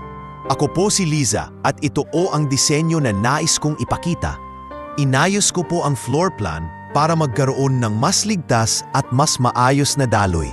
Inilagay ko rin po ang mga espasyo para sa emergency exits at ventilation, bagay na kulang sa unang plano. Habang nagpapatuloy siya, dahan-dahang nagbago ang ekspresyon ng mga kliyente. Mula sa pagkakunot ng noo, unti-unting nagkaroon ng interes at pagbayag. Ang ilan sa kanila ay nagtanong ng technical na bagay at nagulat sila nang masagot ito ni Liza ng malinaw at praktikal. Pagkatapos ng presentasyon, tumingin ang mga kliyente kay Don Alejandro. We are impressed. This is better than the first one. Wika ng pinuno ng kliyente sa Ingles. Tahimik pa rin si Don Alejandro, nakatingin lamang kay Liza. Ilang segundo bago siya nagsalita. Magaling, ngunit hindi pa rito nagtatapos ang laban. Pinatunayan mong may alam ka, pero kailangan mo pang patunayan na kaya mong panindigan ito sa mas malaking proyekto. Nakangiting ngumiti si Liza kahit ramdam niya ang pagod. Handa po ako, sir, kahit anong pagsubok pa. Sa sandaling iyon, sa harap ng lahat, opisyal nang nagsimula ang kwento ng isang janitress na nagkaroon ng pagkakataon na ipakita ang kanyang tunay na galing. Mula nang ipakita ni Liza ang kanyang unang presentasyon, nagsimula siyang maging usap-usapan sa buong kumpanya. Ang ilan ay humanga sa kanyang tapang at husay, ngunit mas marami ang hindi makapaniwala at lalo pang nainis. Para sa iba, parang insulto na isang janitress ang nagkaroon ng pagkakataon ipakita ang kanyang talento sa harap mismo ng CEO at mga kliyente. Sa pantry, isang tanghali, habang kumakain si Liza ng baon niyang tinapay at kape, narinig niya ang bulungan ng 2 senior architects na nakaupo malapit sa kanya. Grabe, nakakainsulto. Isang janitress lang, pero siya ang pinakinggan ng CEO. Kung papayagan nila yun, paano na lang ang hirap ng mga taong nag-aral ng ilang taon? Parang binabastos ang propesyon natin. Napayuko si Lisa at pilit na hindi pinapansin ang mga salita. Ngunit sa kanyang dibdib, ramdam niya ang bigat. Hindi niya nais na maging kaaway ng mga ito. Ang gusto lang niya ay ipakita na may kaya siya. Maging ang media ay hindi nakalampas sa balitang kumalat. May lumabas na artikulo online na may pamagat, Janitress nagpresenta ng disenyo sa Villa Rosa Construction, inspirasyon o kahihiyan. Ang ilan ay pumalakpak at nagsabing siya'y isang inspirasyon para sa mahihirap na nangangarap. Ngunit marami rin ang nagkomento na ito'y isang kahibangan at biro lamang. Nang makita ito ni Lisa, halos gusto na niyang magsara ng mata at huwag nang lumabas ng bahay. Ngunit dumating si Mark at inabutan siya ng kopya ng artikulo. Huwag mong intindihin ang mga komento. Alam ko masakit, pero ganyan talaga kapag may naiibang ginagawa. Ang mahalaga, napatunayan mong may kakayahan ka. Napaluha si Lisa. Pero Mark, parang ang bigat. Hindi ko naman gustong makipagkumpetensya sa kanila. Gusto ko lang matupad ang pangarap ko. Kinawakan ni Mark ang tanyang balikat. At iyon ang dahilan kung bakit dapat kang magpatuloy. Huwag mong hayaang ang mga salita nila ang sumira sa iyo. Sa gitna ng lahat, si Don Alejandro ay nanatiling tahimik. Hindi niya ipinapakita kung ano ang kanyang tunay na iniisip. Ngunit patuloy niyang sinusubok si Lisa. Tuwing meeting, bigla na lang niyang tinatanong ang dalaga ng mahihirap na detalye tungkol sa disenyo para makita kung tunay na alam niya ang kanyang sinasabi o swerte lang. Kung may sunog sa ikatlong palapag, saan dadaan ang mga tao? Ilang segundo bago sila makarating sa fire exit. Sabihin mo sa akin, mariin niyang tanong isang araw. Kinabahan si Liza, ngunit mabilis na tumingin sa kanyang mga guhit. May dalawang exit po sa gilid. Base po sa sukat, aabuti ng halos 40 segundo para makalabas ang karamihan. Pero kung ilalagay po natin ang isa pang hagdan sa bandang kanan, mas mabilis po silang makakalabas. Tahimik na tumango si Don Alejandro. Hindi siya ngumiti, ngunit hindi rin kumontra. Sa halip, nagpatuloy ang meeting. Gayunpaman, hindi lahat ay natutuwa. Ang isang senior architect na si Victor ay palaging kontra sa mga ideya ni Liza. Sa bawat presentasyon, laging may masakit itong komento.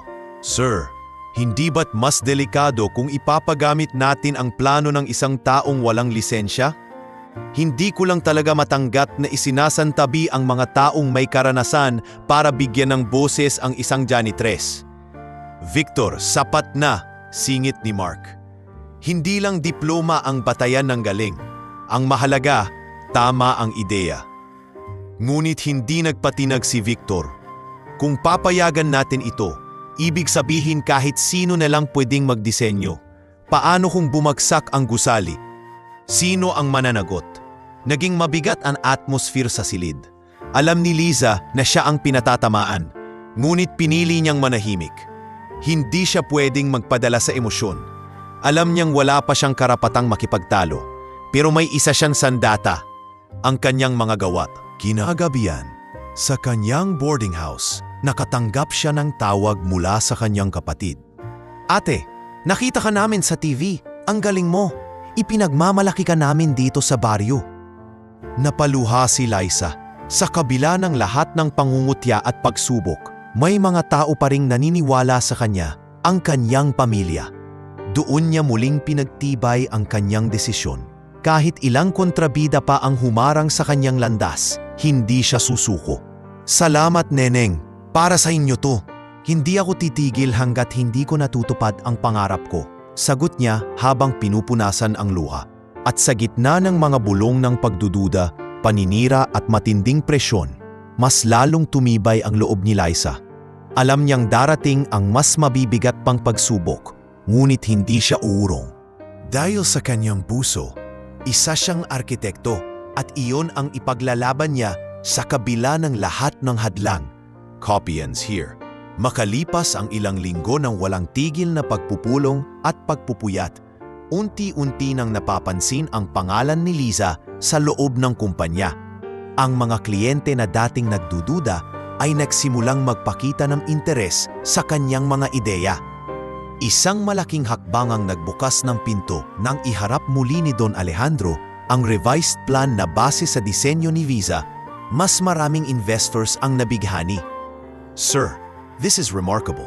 Wika ng isa sa mga banyagang kliyente. The flow of the structure makes more sense now. Whoever did this has vision." Napatingin si Don Alejandro kay Liza na tahimik lang na nakaupo sa dulo ng silid, nakayukong palang ayaw ipakita ang sarili. Ngunit sa kanyang loob, naramdaman niyang unti-unti nang nakukuha ng dalaga ang respeto na hindi kailanman naibigay sa kanya noon. Pagkatapos ng meeting, nilapitan siya ng isang babaeng manager. "Liza, hindi ko alam kung paano mo nagawa yon. Maraming salamat na iligtas mo ang kumpanya sa kahiyan." Namula siya at mahinhong umiti. "Ginawa ko lang po ang alam kong tama." Ngunit hindi lahat ay masaya. Kitang-kita pa rin ang pagkadismaya ni Victor, ang senior architect na laging konta sa kanya. Habang palabas ng conference room, maririnig ang bulong niya sa iba. "Hindi ito tatagal. Isang janitress lang siya. Hindi siya magtatagal sa larangan natin."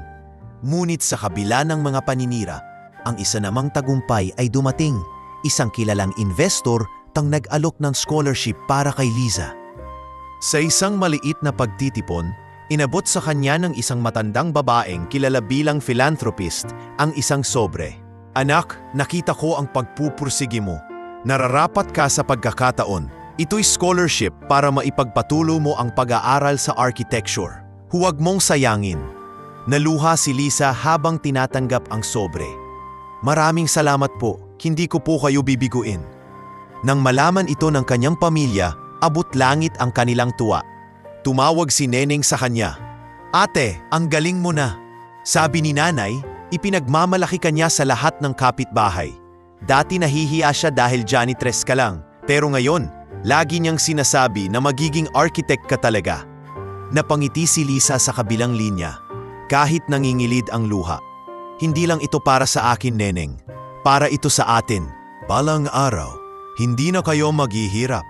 Samantala sa kumpanya, lalo pang lumalim ang suporta ni Mark.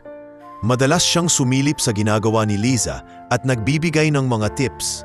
Hindi niya ito tinutulungan ng sobra, kundi tinuturuan kung paano tumindig sa sarili.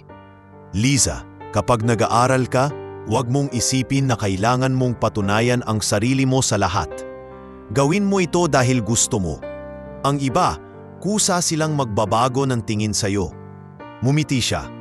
"Salamat Mark, kung wala ka, baka sumuo na ako noon pa." Isang araw dumating ang pagkakataong siya mismo ang tinawag ni Don Alejandro para maaharap ang ilang malalaking kliyente. Kinakabahan siyang pumasok sa silid, suot pa rin ang kanyang simpleng uniform.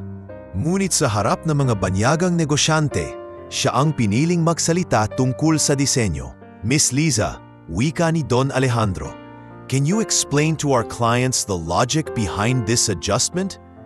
Nanlaki ang mga mata ni Liza. Hindi niya inaasahan na siya ang ituturo, ngunit huminga siya ng malalim at nagsalita. "The design needed more breathing space for people. By widening the corridors and placing additional exits, we're not only ensuring safety, but also giving a sense of openness. It creates a balance between aesthetics and practicality." Tahimik ang silid sa ilang segundo at pagkatapos ay nagpalakpakan ang mga kliyente. "Excellent!" sabi ng isa. "She speaks with both knowledge and heart." Muling napatingin si Don Alejandro kay Liza. Hindi siya ngumipi, ngunit sa kanyang mga mata, may bakas ng pag-amin. Nakita niya na ang dalagang janitress ay may kakaibang talento. Hindi nagtagal, ipinatawag siya ng HR department. "Liza, dahil sa kontribusyon mo sa proyekto, simula ngayon ay opisyal ka nang magiging assistant sa design team. Hindi ka na lang basta janitress." Nanlaki ang mga mata niya, hindi makapaniwala. "Totoo po ba?" Ngumiti ang HR officer. Totoo. At habang nag-aaral ka, makakatulong ito para mas lalo kang maging handa. Huwag mong kalimutan, marami ang naniniwala sa iyo. Umiiyak na napangiti si Liza habang iniisip ang mahabang paglalakbay na kanyang dinaanan. Mula sa pangungutya at hirap, unti-unti na siyang umaangat. Ngunit alam niyang hindi pa rito nagtatapos ang laban. Marami pang haharang at susubok sa kanya. Ngunit ngayon, may bago na siyang kalasag, ang tiwala ng iilan at ang unti-unting pagkilala ng mundo. Sa pag-uwi niya ng gabing iyon, bitbit ang sobre ng scholarship at ang balitang opisyal na siyang bahagi ng design team, napatingin siya sa langit at bulong sa sarili. Salamat Diyos ko, malayo pa, pero nakakasabay na ako sa laban. At sa kanyang puso, lalong tumibay ang paniniwala na kahit isang janitress, kung may pangarap at determinasyon, kayang tumindig at umangat. Copy ends here. Habang unti-unti nang umangat si Liza sa loob ng kumpanya, dumating naman ang pinakamalaking dago sa kanyang personal na buhay. Isang gabi, nakatanggap siya ng tawag mula sa kanyang kapatid na si Neneng. Hindi pa man niya sinasagot ang telepono, ay ramdam na niya ang bigat ng balitang darating. Ate, umiiyak na boses ni Neneng ang narinig niya. Lumalala si tatay. Sabi ng doktor, kailangan na talaga niyang bumili ng mas mahal na gamot. Kung hindi, baka lumala pa ang sakit niya. Napatigil si Liza at napaupo sa gilid ng kanyang kama. Nanlabo ang kanyang mga mata sa luha. Huwag kang mag-alala, Neneng. Gagawa ako ng paraan. Kahit anong mangyari, hindi ko pababayaan si tatay. Pagkababa ng tawag, napatingin siya sa kanyang mga kamay. Kamakailan lang ay natanggap niya ang scholarship at ang posisyon bilang assistant sa design team. Ngunit alam niyang ang maliit niyang kita ay hindi pa rin sasapat para tustusan ang gamot at pangangailangan ng pamilya. Kinabukasan, kahit pagod, pumasok pa rin siya sa opisina. Habang nakaupo siya sa desk na inilalaan sa kanya ng design team, hindi niya maiwasang magmukhang malayo ang iniisip. Napansin ito ni Mark. Liza, may problema ba? Tanong ng engineer habang nakatayo sa tabi niya. Saglit siyang tumingin kay Mark at nagpilit ng ngiti. Wala naman, pagod lang siguro. Ngunit hindi siya nakalusot. Hindi ako basta-basta naniniwala, Liza. Nakikita ko sa mga mata mo. Ano ang nangyayari? Napabuntong hininga si Liza bago nagsalita. Si tatay, mas lumala ang sakit niya. Kailangan ng mas mahal na gamot.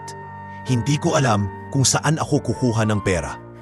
Tahimik na tumango si Mark, halatang nag-aalala. Kung kailangan mo ng tulong, huwag kang mahihiyang magsabi. Hindi mo kailangang akuin lahat mag-isa. Guni tumiling si Liza. Mark, salamat, pero ayokong maging pabigat. Kailangan kong harapin ito. Siguro magdo-double job na lang ako. Gagawin ko ang lahat para sa pamilya. Sa mga sumunod na araw, halos hindi na siya nagpapahinga. Bukod sa trabaho niya sa kumpanya, kumuha siya ng maliit na part-time na trabaho sa gabi bilang tagasalin ng mga dokumento gamit ang kanyang natutunang kaalaman sa Ingles at ilang simpleng technical terms. Ginagawa niya ito sa boarding house gamit ang lumang laptop na hiniram niya kay Mark. Ngunit dahil dito, halos hindi na siya natutulog. Dumating ang puntong nafatulog siya sa mesa habang gumuguhit ng plano para sa assignment ng design team. Pagpasok ni Don Alejandro para tingnan ang progreso, nakita niya si Liza na nakadapa sa desk. Mahigpit na hawak pa ang lapis. Ganito ba ang inaakala mong profesionalismo? Malamig na tanong ng CEO. Nagulat si Liza at agad na tumayo. Pasensya na po, sir. Hindi ko po namalayan na nakatulog ako. Matalim ang tingin ni Don Alejandro. Kung hindi mo kayang pagsabayin ang trabaho at mga personal mong problema, mas mabuting umalis ka na ngayon pa lang. Napayuko si Liza. Halos hindi makasagot. Ngunit bago pa siya tuluyang makapagsalita, dumating si Mark at nagsalita. Sir, kung maaari, pagbigyan natin siya. Wala siyang ibang piniili kundi ang galing sa trabaho. Kung nakatulog man siya, siguradong sobra na ang pinagdaraanan niya. Tumingin si Don Alejandro kay Mark, tapos kay Liza. Ilang segundo ng katahimikan bago siya nagsalita muli. Kung gusto mong manatili, ayusin mo ang sarili mo. Hindi ko pinapayagan ang kahinaan sa kumpanya kong ito. Malinaw? Malinaw po, sir. Mahinang sagot ni Liza.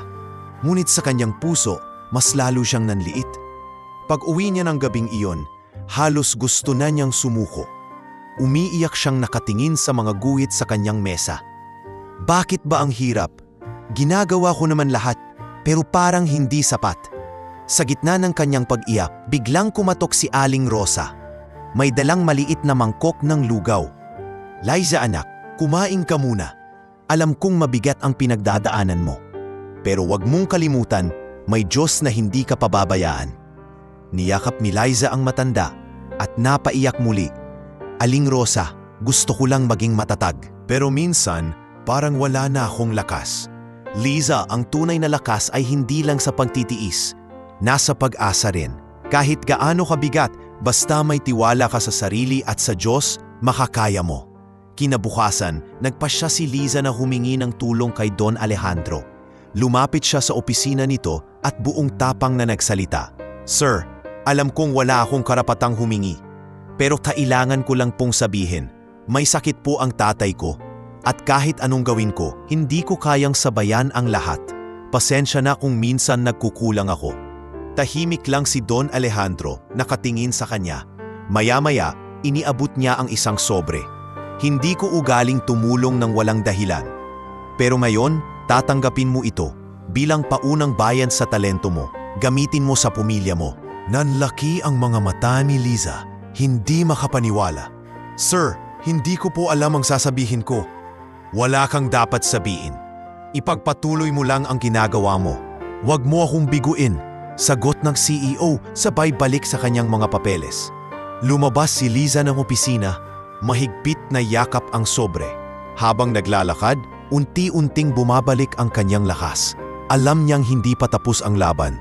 Ngunit, sa pagkakataong iyon, may liwanag na siyang nakikita. Matapos ang tulong na ibinigay ni Don Alejandro, naging mas determinado si Liza na ipakita na karapat-dapat siya sa tiwala at pagkakataong ibinigay. Hindi na lamang siya basta-bastang assistant sa design team. Nagsimula na siyang pagkatiwalaan ng mas seryosong mga gawain. Ngunit kasabay ng bawat bagong tungkulin ay ang pangungutya at panghihina ng loob na dala ng ilang kasamahan. Isang araw, ipinatawag ni Don Alejandro ang buong team. May bagong kliyente tayo, mariin niyang sabi habang nakatingin sa lahat. Isang kilalang chain ng hotels. Gusto nila ng modernong disenyo para sa isang 5-star hotel na itatayo sa Cebu. At ikaw, Liza, ikaw ang mamumuno sa concept design. Parang kumabog ang dibdib ni Liza. Halos hindi siya makapaniwala sa narinig. Sir, ako po? Tumango si Don Alejandro, malamig pa rin ang mukha. Oo, nakita ko kung paano mo tinrabaho ang mga nakaraang proyekto. Panahon na para makita natin kung kaya mo talagang tumayo bilang isang tunay na designer. Pero tandaan mo, isang pagkakamali lang at tapos na ang lahat. Nabulungan ang buong silid. May mga nagulat, may mga natawa. Si Victor, ang senior architect na laging kumokontra, ay agad nagsalita. Sir, paano ninyo siya ipagkakatiwala sa ganyang kalaking kliyente? Wala siyang lisensya, wala siyang karanasan. Kung may mali sa disenyo, hindi ba malaking kahihiyan para sa kumpanya? Matalim ang tingin ni Don Alejandro. Victor, hindi mo na kailangang mag-alala. Ako ang CEO. Ako ang nagdedesisyon kung sino ang karapat-dapat. Natahimik ang lahat, ngunit ramdam ni Liza ang bigat ng responsibilidad na kanyang tinanggap. Sa gabing iyon, hindi siya nakatulog. Hawak ang kanyang lapis at sketchpad. Paulit-ulit niyang iniisip kung anong disenyo ang nararapat para sa isang 5-star hotel. Naalala niya ang mga panahong nananatili siya sa boarding house, nanonood lang ng mga larawan ng magagandang gusali sa internet, at nangangarap na balang araw ay siya mismo ang gagawa ng ganoong disenyo. Ngayon, narito na ang pagkakataon. Kinabukasan, nagsimula siyang magtrabaho. Nagpunta siya sa library at nagbasa ng iba't ibang libro tungkol sa modernong disenyo ng hotel. Humingi rin siya ng payo kay Mark na palaging handang magbigay ng gabay. Liza, sabi ni Mark, ang hotel ay hindi lang tungkol sa ganda ng istruktura. Kailangan mong isipin ang karanasan ng bawat bisita. Dapat maramdaman nila ang ginhawa, ang seguridad, at ang prestihiyo. Tumango si Liza. Salamat, Mark. Hindi ko ito magagawa kung wala ang mga payo mo. Lumipas ang mga linggo at unti-unting lumilitaw ang ganda ng kanyang konsepto. Sa bawat guhit at plano, sinigurado niyang maayos ang daloy ng tao mula labi hanggang sa kwarto.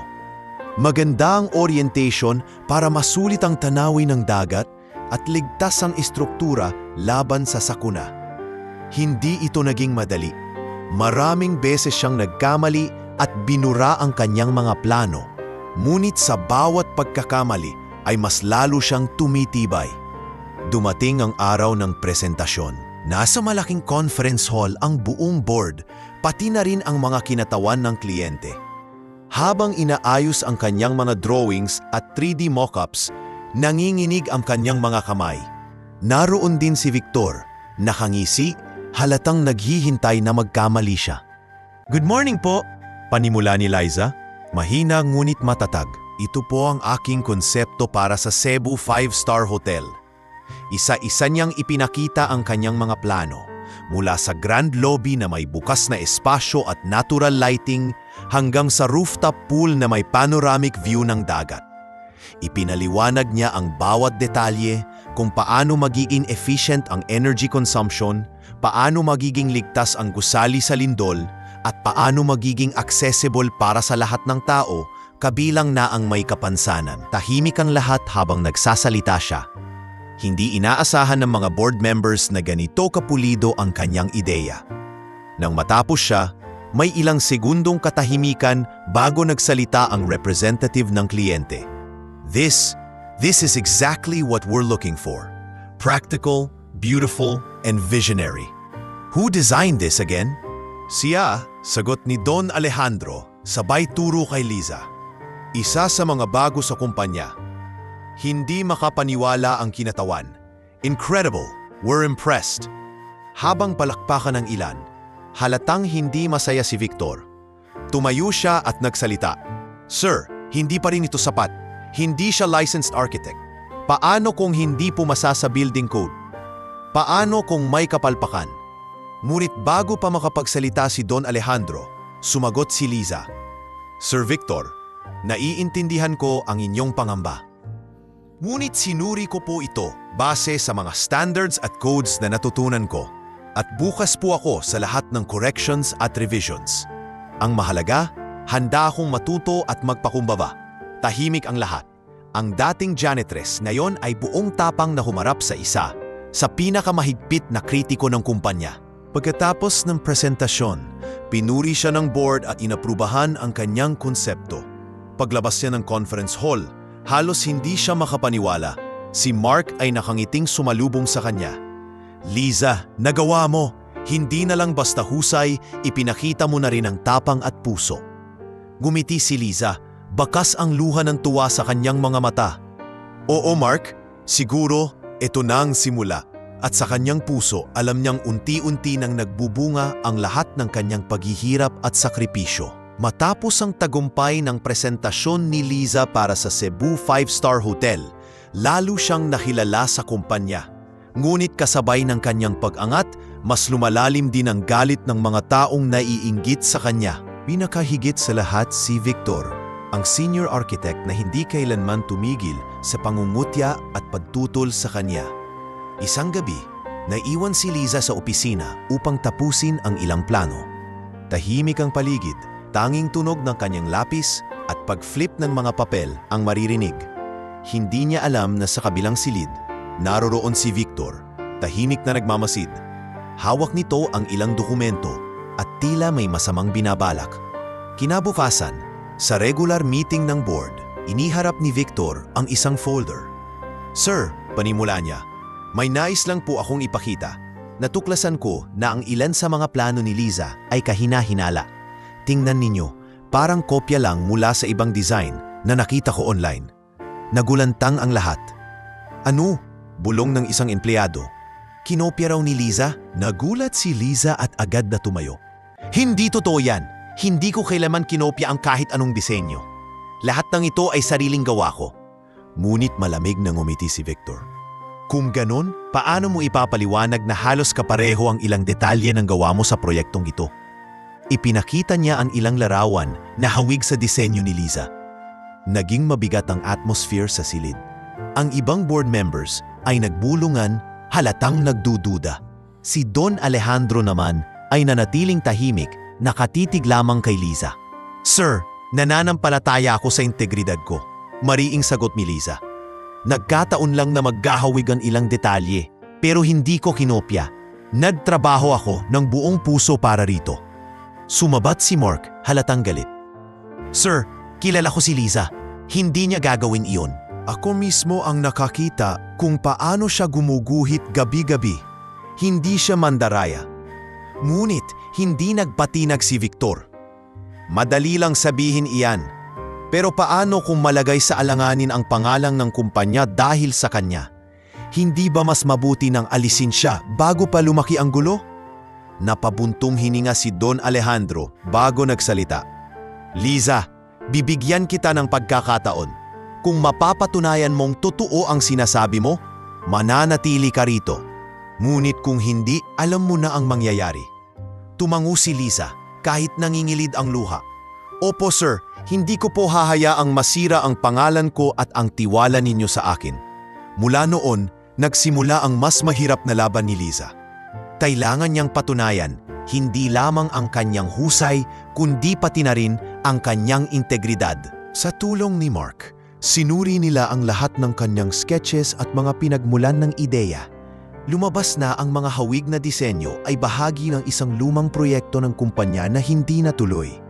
Ibig sabihin, mayroong taong naglabas ng mga confidential files para siraan siya. "Victor," mariing sabi ni Mark habang kausap si Liza sa isang tabi, "siya lang ang may access sa mga lumang files. Siya ang sabotor." Naluha si Liza, hindi dahil sa takot kundi sa bigat ng sitwasyon. "Bakit niya ginagawa ito sa akin? Wala naman akong ginagawang masama." "Dahil natatakot siya," sagot ni Mark. "Natatakot siyang malampasan mo kahit wala kang diploma. Para sa kanya, insulto iyon." Kinabukasan, sa harap ng board, iniharap ni Liza at Mark ang ebidensya. "Sir, nakuha namin ang metadata ng mga lumang files. Ang mga larawan na ipinakita ni Victor ay confidential projects na hindi kailanman inilabas sa publiko. Siya lamang ang may access sa mga iyon." Napatayo si Victor, halatang nagulat. "Hindi totoo yan. Sinisiraan ninyo lang ako." Ngunit mariing nagsalita si Don Alejandro. "Victor, sapat na. Nakikita ko na ang totoo. Ikaw ang may sabotahe, hindi si Liza." Namula ang mukha ni Victor sa kahihiyan at hindi na ito nakapagsalita pa. Pinatalsik siya mula sa kumpanya nung araw na iyon. Habang naglalakad palabas ng silid si Victor, nagsalita siya kay Liza. "Hindi dito nagtatapos, janitress. Tandaan mo yan." Nanginginig si Liza, ngunit hindi siya umatras. "Hindi ko kailangan patunayan sa iyo ang sarili ko. Ang gawa ko at ang puso ko ang magpapatunay." Pagkatapos ng insidenteng iyon, mas lalong nakilala si Liza sa kumpanya. Hindi lamang dahil sa kanyang talento, kundi dahil sa kanyang katapatan at katapangan. Pinuri siya ng board at ng mga kliyente, at lali pang lumalim ang tiwala ni Don Alejandro sa kanya. Ngunit sa kanyang puso, alam ni Liza na hindi iyon ang huling pagsubok. Marami pang hahadlang at susubok sa kanya. Ngunit ngayon, mas matatag na siya. Alam niyang may kakampi siya, at higit sa lahat, alam niyang may boses na siya sa mundong minsan ay itinuring siyang walang halaga. Copy ends here. Mabilis na kumalat sa loob at labas ng kumpanya ang balitang si Victor ay natanggal matapos mabunyag ang kanyang paninira kay Liza. Hindi inaasahan ng lahat na ang dating janitress na pinagtatawanan ay siya ring maglalantad ng sabwatan na muntik nang magpabagsak sa kumpanya. Ang pangalan ni Liza ay naging usap-usapan, hindi na lang sa opisina, kundi pati na rin sa mga dyaryo at online media. Lumabas ang isang artikulo na may pamagat, "Mula sa walis at mop hanggang blueprint, kwento ng isang janitress na naging inspirasyon."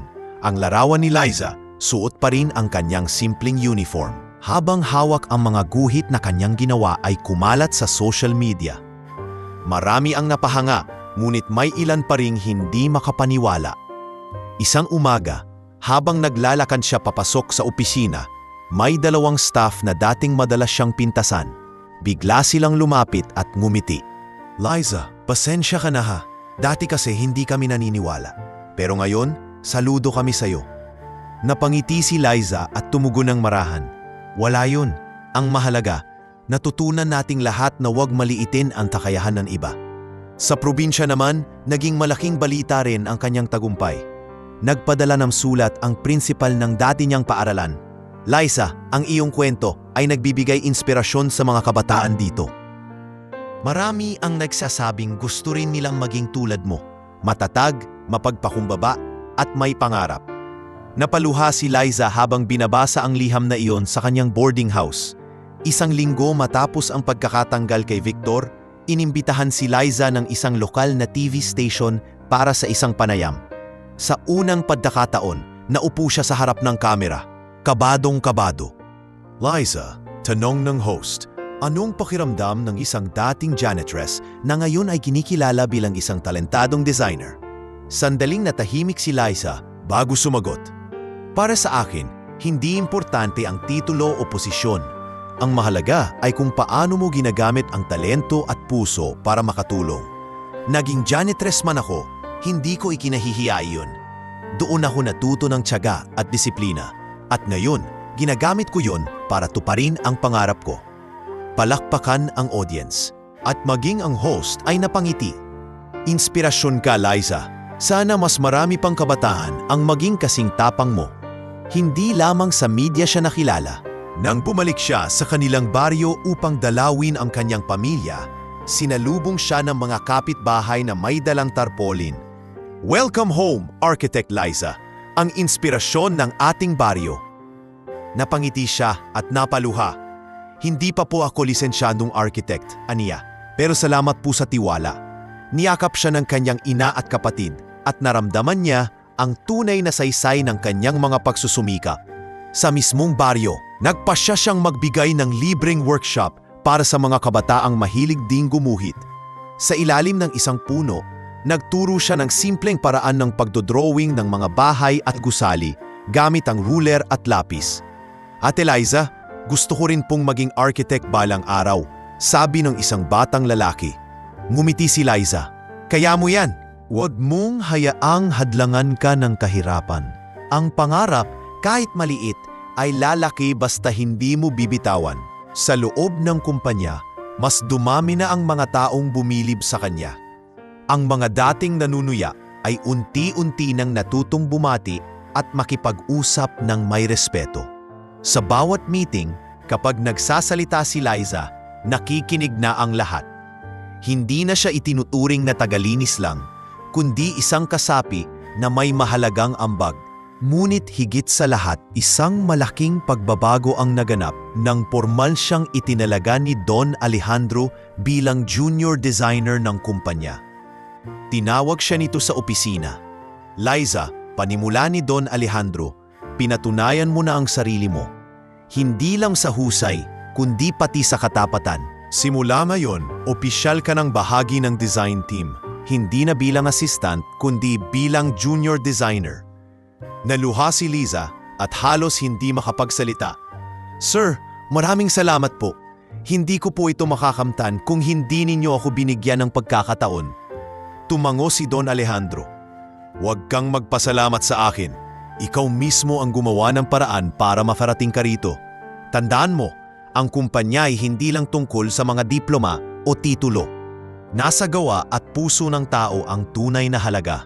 Sa sandaling iyon, naramdaman ni Liza na unti-unti nang tinatanggap siya ng lipunan. Hindi lamang bilang dating janitress, kundi bilang isang taong may tunay na kakayahan. Ang kanyang pangalan ay naging simbolo ng pag-asa, isang patunay na kahit sino, basta't may pangarap, tiwala at tiyaga, ay maaaring magtagumpay. At habang nakatingin siya sa malalaking gusaling ipinayo ng kumpanya, isang bagay ang malinaw kay Liza. Hindi pa ito ang katapusan ng kanyang paglalakbay. Ito pa lamang ang simula ng mas malaking laban at mas malalaking tagumpay. Copy ends here. Pagkaraan ng ilang buwan, mula nang opisyal na siyang itinalaga bilang junior designer, dumating naman ang pinakamalaki at pinakamahirap na hamon kay Liza. Isang international project ang pumasok sa kumpanya.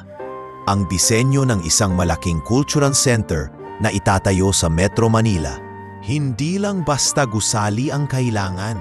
Ito'y mabiging simbolo ng bansa. Kaya't lahat ng malalaking kumpanya ng arkitektura ay nakikipagpumpetensya para makuha ang proyekto. Isang umaga, ipinatawag ni Don Alejandro ang buong design team sa conference room. Mga Ginoo at ginang, ito ang pagkakataong magpapatunay kung gaano tayo kahusay. At ikaw, Liza, tumigil siya saglit at tumingin sa kanya. Isa ka sa mga napili kong haharap sa kompetisyon para ipagtanggol ang ating disenyo. Manlaki ang mga mata ni Liza. Ako po, sir, pero napakalaki po ng proyektong ito. Tumango si Don Alejandro, matalim ang tingin. Oo, at alam kong kaya mong sumabay. Kung may oras na dapat mong ipakita ang lahat ng natutunan mo, ngayon yon. Nagbulungan ang ilan sa team. May mga natuwa, pero may ilan pa ring nagduda. Sigurado ba siya? Baka mapahiya lang tayo kung siya ang isabak, pabulong ng isang architect? Ngunit hindi iyon inalintana ni Liza. Sa halip, mas lalo siyang kinabahan. Sa kanyang isip, bumalik lahat ng alaala ng kanyang nakaraan. Mula sa pagwawalis at paglilinis, hanggang sa mga panahong halos sumuko na siya. Ngunit noon, narito siya, nakaupo sa conference room, kasama ng pinakamagagaling, at hinirang upang makipaglaban para sa kumpanya. Simula noon, araw at gabi niyang pinag-aralan ang mga elemento ng cultural architecture ng bansa. Gumugol siya ng oras sa pagbisita sa mga museo, pakikipag-usap sa mga historiador, at pagbabalik-tanaw sa tradisyong Pilipino. Sa bawat guhit ng kanyang lapis, sinikap niyang pagsamahin ang modernong disenyo at ang kaluluwa ng kulturang Pilipino. Isang gabi, dumalaw si Mark sa kanyang boarding house. Nakita nitong nakahilera ang mga sketches at nakasabit sa dingding ang iba't ibang inspirasyon, mga larawan ng bahay kubo, mga lumang simbahan at mga makabagong gusali. Lisa, sabi ni Mark, grabe ka na, halos hindi ka na natutulog. Ngumiti si Lisa, kahit may eyebags na sa ilalim ng mata. Mark, ito na ang laban na hindi ko pwedeng talikuran. Kung mananalo tayo rito, hindi lang kumpanya ang aangat, kundi pati ang pangalan ko. At higit sa lahat, may maipagmamalaki ako sa pamilya ko. Tumango si Mark, at kahit may bakas ng pag-aalala, nakangiti siyang nagbigay ng suporta.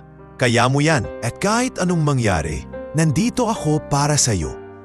Dumating ang araw ng kompetisyon. Sa isang malaking convention center, naroroon ang iba't ibang kumpanya ng arkitektura mula sa iba't ibang bansa. Ang bawat isa ay nagpakita ng magagarbong disenyo gamit ang pinakabagong teknolohiya. Ang mga presentasyon ay puno ng holograms, digital effects, at malalaking screen. Habang nakaupo si Liza at naghihintay ng kanyang turn, halos manginig ang kanyang mga kamay. Paano kung hindi nila magustuhan ang gawa ko? Paano kung masyadong simple kumpara sa iba? Bulong masasarili. Ngunit naalala niya ang mga salita ng kanyang ina. Anak, hindi kailanman magiging mali ang isang bagay na ginawa mo ng may puso. Nang tawaging ang kanyang pangalan, tumayo siya, dala ang kanyang mga guhit at 3D mockups na hindi kasing bongga ng iba, ngunit puno ng detalye at kahulugan. Huminga siya ng malalim at nagsimula. Magandang araw po, ako si Liza at ito po ang konsepto namin para sa Philippine Cultural Center. Sa bawat sulok at disenyo, sinikap naming ipakita hindi lang ang ganda ng arkitektura, kundi pati na rin ang kaluluwa ng ating lahi. Ang bubong ay hango sa hugis ng bahay kubo, simbolo ng pagiging bukas at pagtanggap ng bawat Pilipino. Ang mga haligi ay inspirasyon mula sa ating mga sinaunang simbahan na nagsisilbing patunay ng ating kasaysayan at pananampalataya. At ang buong estruktura ay nakaharap sa silangan, isang paalala na bawat umaga ay bagong pag-asa. Tahimik ang buong hall, kahit walang hologram o makabagong epekto. Ramdam ng lahat ang sinseridad ng kanyang presentasyon. Nang matapos siya, isang banyagang hurado ang nagsalita. Miss Liza, your design may not be the flashiest, but it speaks of authenticity and heart. It truly represents the Filipino identity. Nabunutan ng tinik si Liza, ngunit alam niyang hindi pa tapos ang laban. May mga kasamang hurado na nagtanong ng mahihirap na teknikal na bagay. Isa-isang sinagot ni Liza, gamit ang lahat ng kanyang pinag-aralan at pinagpuyatan. At sa bawat sagot niya, lalong tumitibay ang kanyang boses. Sa huli, matapos ang lahat ng presentasyon, inanunsyo ng panel ang kanilang desisyon. The winner of this year's Cultural Center project is Villarosa Construction. Napatakip ng bibig si Liza habang napaluha. Hindi siya makapaniwala na nagwagi sila laban sa malalaking kumpanya. Nagpalakpakan ang buong team at kahit si Don Alejandro na bihirang ngumiti ay bahagyang nagpakita ng ngiti at tumango sa kanya. Paglabas ng convention center, sinalubong siya ni Mark. Liza, ginawa mo! Panalo tayo! Niyakap siya nito ng mahigpit at sa wakas, pakiramdam niya ay sulit ang lahat ng kanyang sakripisyo. Ngunit sa kanyang puso, alam niyang mas lalo pa siyang susubukin. Dahil ang totoong laban ay hindi lang sa kompetisyon, kundi sa pagpapatunay araw-araw na karapat-dapat siya sa tagumpay na kanyang natamo. Copy ends here. Pagkatapos nilang manalo sa kompetisyon para sa Philippine Cultural Center, akala ni Liza ay tuluyan ng magiging madali ang lahat. Ngunit sa totoo lang, doon nagsimula ang pinakamatinding yugto ng kanyang karera. Ang proyekto ay hindi lamang tungkol sa disenyo, kailangan din itong ipatupad sa aktwal. At sa puntong iyon, nakasalalay ang kanyang pangalan, pati na rin ang reputasyon ng buong kumpanya. Isang linggo matapos ang anunsyo ng pagkapanalo, ipinatawag ni Don Alejandro ang buong team. Ang laban natin ay hindi pa tapos, mariing wika ng CEO. Kung nagtagumpay tayo sa papel, dapat mas lalo tayong magtagumpay sa realidad. At ikaw, Liza, tumingin siya diretso sa dalaga, ikaw ang magiging mukha ng proyektong ito. Ikaw ang haharap sa mga kontraktor, kliyente at sa gobyerno. Halos hindi makahinga si Liza. Sir, ako po, pero hindi pa po ako lisensyadong architect. Baka hindi nila ako tanggapin? Malamig na tumugon si Don Alejandro. Kung kaya mong ipanalo ang puso ng mga hurado gamit ang iyong ideya, kaya mo ring patunayan sa lahat na hindi diploma ang batayan ng galing. Ang proyekto ay nasa kamay mo, Liza, at huwag mo akong bibiguin. Nagbulungan ang buong silid. May ilan pang nagduda, ngunit sa mata ng CEO, malinaw ang desisyon. Sa gabing iyon, habang nakaupo si Liza sa kanyang maliit na kwarto, halos hindi siya makapaniwala sa bigat ng responsibilidad. Iningnan niya ang kanyang mga sketch at dahan-dahang hinaplos ito. Kaya ko ba talaga? Paano kung magkamali ako? Bulong niya sa sarili. Ngunit agad niyang naalala ang mukha ng kanyang ama na nakaratay sa probinsya. Ang kanyang inang araw-araw ay nagsasakripisyo at ang kapatid niyang nangangarap ding makapagtapos. Hindi ako pwedeng sumuko.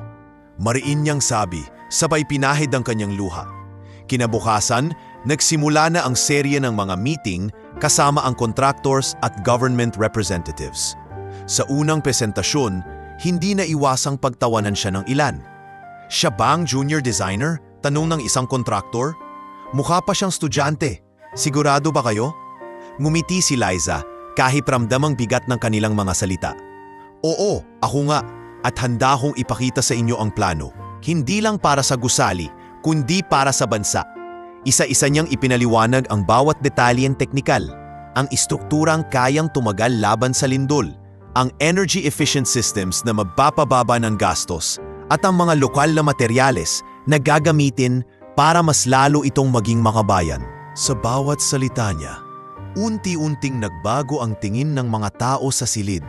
Mula sa pangungutya, naging seryoso at interesado na sila. Sa gitna ng kanyang presentasyon, sumabat ang isang opisyal ng gobyerno. Kung totoo ang lahat ng ito, Bakit hindi na lang ikaw ang mag-lead sa site visits at construction meetings? Tingnan natin kung kaya mong panindigan ang sinasabi mo. Hindi na umatras si Liza. Kung iyon ang kailangan para mapatunayan ko, gagawin ko. Dumating ang araw ng unang site visit. Mainit ang araw at puno ng putik ang paligid.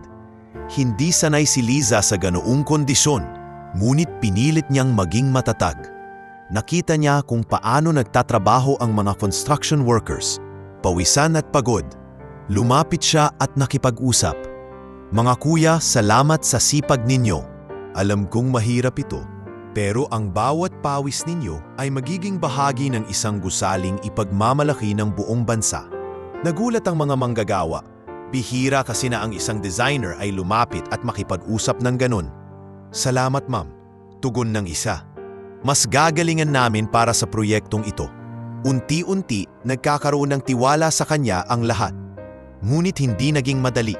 Dumating ang mga oras ng problema, nagkulang ang materyales. Nagkaroon ng miscommunication sa contractors at minsan ay halos magka-delay ang buong proyekto.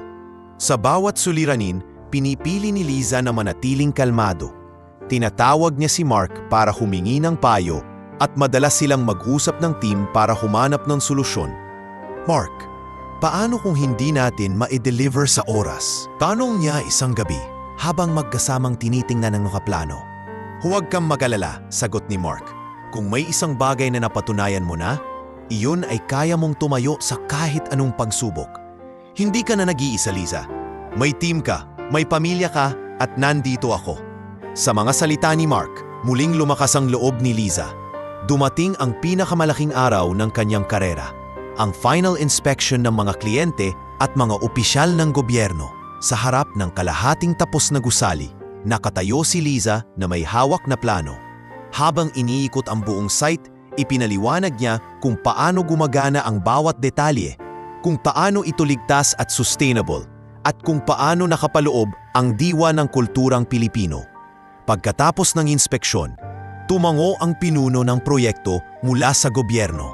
Miss Liza, wala kaming nakikitang dahilan para magduda. Ipinakita mong kaya mong maging leader. Sa totoo lang, nakaka-inspire ka. Napaluha si Liza sa harap ng lahat. Maraming salamat po. Hindi lang po ito proyekto para sa akin, kundi para sa bawat Pilipino. Mula sa pagiging janitress na pinagtatawanan, ngayon ay naroon siya, pinapalakpakan ng mga opisyal at kinikilala bilang isang leader ng isa sa pinakamalaking proyekto ng bansa. At sa kanyang puso, alam niyang narating na niya ang rurok ng kanyang karera, ngunit hindi bilang isang taong ipinanganak na may pribilehiyo, kundi bilang isang babaeng nagtiyaga, nagtiis at nagtagumpay laban sa lahat ng hadlang. Copy ends here.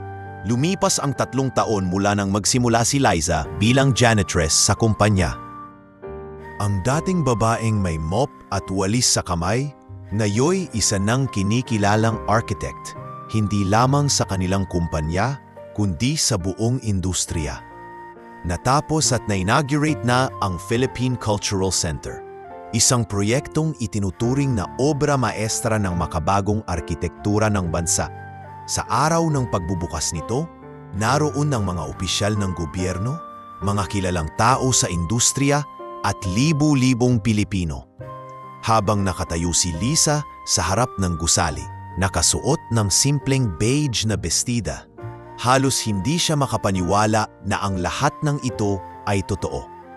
Nakita niya ang kanyang ina at kapatid sa gitna ng crowd, nakangiti at umiiyak sa tuwa. "Ate, ang galing mo!" sigaw ni Neneng habang kumakaway.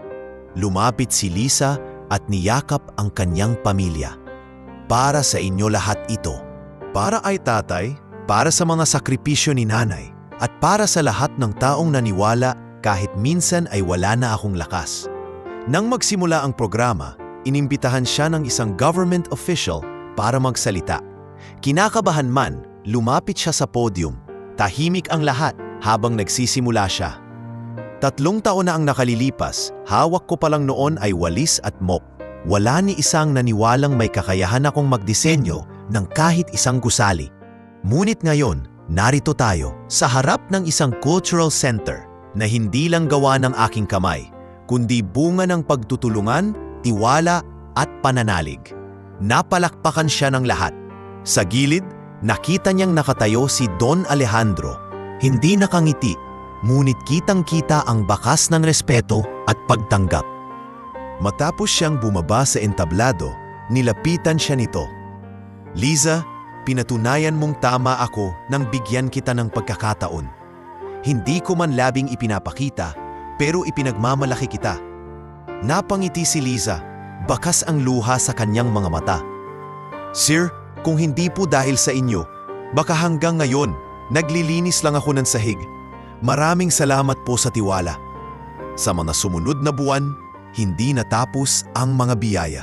Maraming kumpanya ang nag-alok sa kanya ng mas mataas na posisyon at sahod, ngunit pinili niyang manatili sa Villarosa Construction bilang tanda ng kanyang utang na loob. Gayunpaman, nagsimula rin siyang magturo sa ilang pamantasan bilang part-time lecturer, kung saan ibinabahagi niya ang kanyang karanasan at prinsipyo sa mga kabataan. Isang araw sa klase, tinanong siyang isang estudyante, "Ma'am Liza, paano po ninyo nalampasan ang lahat ng panghihiya at hirap?" Ngumiti siya at sagot niya, "Ang sikreto ay hindi pagtakbo sa kahirapan. Ang harapin ito. Natutunan ko na hindi hadlang ang pagiging mahirap o janitress. Kung may tiwala ka sa sarili at patuloy kang magsusumikap, darating ang araw na makakamit mo rin ang iyong pangarap." Sa probinsya naman, ipinagawa niya ang lumang bahay ng kanilang pamilya gamit ang sariling ipon. Gumawa siya ng maliit na extension para kay tatay, na ngayon ay mas maayos na ang kalagayan dahil sa tuloy-tuloy na gamutan. Nagpatayo rin siya ng isang maliit na community center sa kanilang baryo, kung saan pwedeng mag-aral ang mga kabataan at magkaroon ng libreng workshop. "Ate, ang dami mong natutulungan," masayang wika ni Neneng. "Parang hindi lang ikaw ang umaangat, pati buong baryo natin." "Yan ang totoo," sagot ni Liza habang nakatingin sa mga batang naglalaro sa bagong tayong community center. "Hindi kumpleto ang tagumpay kung hindi mo ito ibinabahagi sa iba." Samantala, sa kumpanya, nagbago rin ang ihip ng hangin. Ang mga dating nagdududa at nangaapi sa kanya, ngayon ay malugod na siyang kinakausap, humihingi ng payo at minsan pa nga humihingi ng tawad. Isang araw, nilapitan siya ng isang dating kasamang madalas tumawa sa kanya noon. "Liza, patawarin mo ako. Mali ako noon. Hindi ko nakita ang galing mo. Salamat at hindi ka sumuko." Mumiti siya at sagot niya, "Wala na yon. Ang mahalaga, natuto tayong lahat." Sa huli, ang pinakamalaking pagbabago ay hindi lamang sa buhay ni Liza, kundi sa pananaw ng lipunan. Ang kanyang kwento ay ginawang dokumentaryo at madalas siyang inaanyayahan sa mga seminar at symposium. Minsan, habang nakaupo sa harap ng mga kabataang nakikinig, naramdaman niya ang lalim ng kanyang pinagmulan at ang taas ng kanyang narating. "Kung may isang aral akong gustong iwan sa inyo," sabi niya, "ito ay ang huwag kayong matakot mangarap. Kahit gaano kayo kaliit sa paningin ng iba, basta't buo ang loob ninyo at may tiwala sa Diyos, walang imposibleng makamtan." Nang bumalik siya sa bahay nila sa probinsya, muling humarap siya sa kanyang ama. Ngayon ay nakaupo na sa veranda. "Anak," wika nito, "hindi ko akalain na ang batang nagdodrawing gamit ang piraso ng uling noon ay magiging isang tanyag na architect na yon. Patawad kung minsan ay pinagdudahan kita." Niyakap ni Liza ang ama. "Tay, hindi na mahalaga ang nakaraan. Ang mahalaga, narito pa rin kayo at nasaksihan ninyo ang lahat ng ito." Habang lumulubog ang araw sa likod ng bundok, nakaupo si Liza sa tabi ng kanyang pamilya. Sa kanyang puso, alam niyang tapos na ang pinakamahirap na laban. Mula sa pagiging janitress na pinagtatawanan hanggang sa pagiging architect na iginagalang, natapos ang kanyang kwento hindi sa luha ng kabiguan, kundi sa luha ng tagumpay at pasasalamat. Sa huli, napatunayan niya na ang sigaw ng isang CEO na minsang nag-utos ng, "Iharap niyo sa akin ang pinakamagaling na architect."